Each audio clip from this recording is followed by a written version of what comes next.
അസ്സലാമു അലൈക്കും വറഹ്മത്തുള്ളാഹി തആല വബറകാത്തു. പ്രിയമുള്ള മുഅ്മിനീങ്ങളെ, ഒരു മനുഷ്യനോട് അവൻ്റെ ഏറ്റവും വലിയ സമ്പത്ത് ഏതാണ് എന്ന് ചോദിച്ചു കഴിഞ്ഞാൽ പലരും പറയുന്നത് അത് വീടാണ്, അത് പണമാണ്, അത് ഭൂമിയാണ്, അത് സ്വർണമാണ്, അത് ബിസിനസ്സാണ് എന്നൊക്കെ പലർക്കും പലതും പറയാനുണ്ടാകും.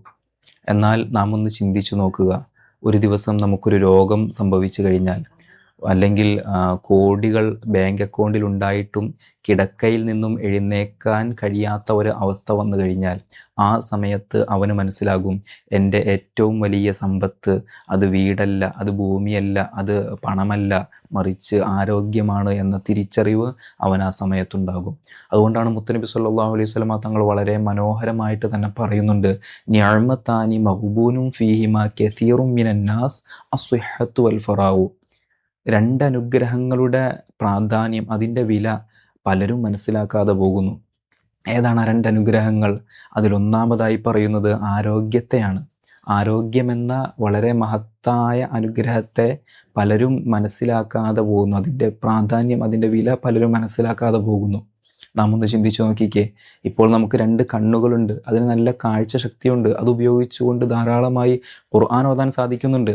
നമുക്ക് രണ്ട് കാലുകളുണ്ട്, അതിന് ആരോഗ്യമുണ്ട്, അതുപയോഗിച്ചുകൊണ്ട് നമുക്ക് പള്ളിയിലേക്ക് ദിവസവും പോകാൻ സാധിക്കുന്നുണ്ട്. നമുക്ക് രണ്ട് കൈകളുണ്ട്, അതിന് ആരോഗ്യമുണ്ട്, അതുപയോഗിച്ചുകൊണ്ട് പലരെയും പല രൂപത്തിലും സഹായിക്കാൻ സാധിക്കുന്നുണ്ട്. നമുക്ക് നമ്മുടെ നാവ് കൊണ്ട് ധാരാളമായി ദിക്റുകൾ ചൊല്ലാൻ സാധിക്കുന്നുണ്ട്.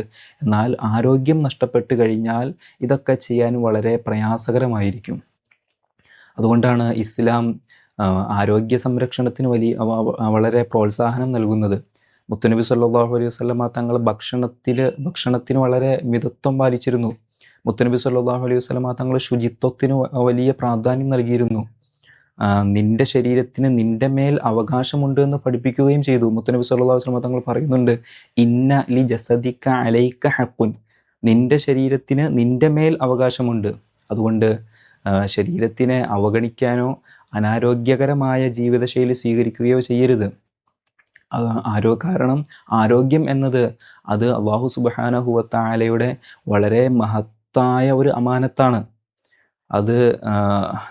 അത് നഷ്ടപ്പെട്ടതിന് ശേഷം അതിൻ്റെ വില മനസ്സിലാക്കാതെ ഇപ്പോൾ തന്നെ നമുക്കൊരു തിരിച്ചറിവുണ്ടാകണം. അല്ലാഹു സുബ്ഹാനഹു വ തആല നമുക്ക് നല്ല ആരോഗ്യവും നല്ല ആഫിയത്ത് നൽകി അനുഗ്രഹിക്കുമാറാകട്ടെ.